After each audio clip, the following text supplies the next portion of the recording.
Um, because I question a lot of things that's going on there. Obviously, when you have then he was playing for Wolves, he would have been one of the top three players for Zimbabwe.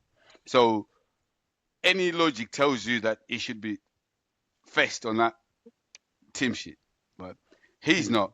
Yes, he did that interview. Um, I haven't listened to it fully. If I'm honest with you, when I heard it, it didn't sit well with me. I don't think you're saying anything new as such. I don't think he's lying. If I'm honest with you, I think there's some truth in that video. But again, we come to leadership. Who has made that call that he can't play football? Until when? For Zimbabwe? It's simple. If I do something that brings Zifa or Zimbabwean football into disrepute, it's got to be clear what it is. And I also have to know, how do I get back into the team if he wants to come back into the team. It's a good Yeah. example is Ben White. Ben White said, I don't want to play for England because they've humiliated me. Whatever happened, no one knows the host. But he came out, and Gareth Southgate said, I'm not going to call him. Right? And it's gone on and gone on, and he's been called. He said no. But it was always clear what was going on with Ben White. Yeah. He's gone back to England set up. He said, I'm available. They've decided to call him back. He's gone in. And Zimbabwe doesn't have a lot of players to have the luxury, in my view, of saying someone playing like Munesi at the moment, we don't want you. We don't have the luxury.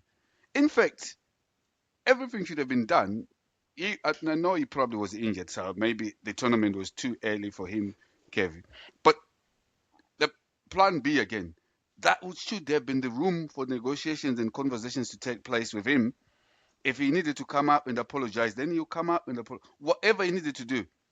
But the leaders within Zimbabwean football, I think, needs to understand that Zimbabwe doesn't have enough players to just banish someone at his best or at the top of his.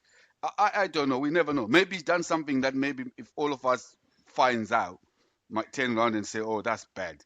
But I don't. We don't know until someone big Yeah. enough comes in.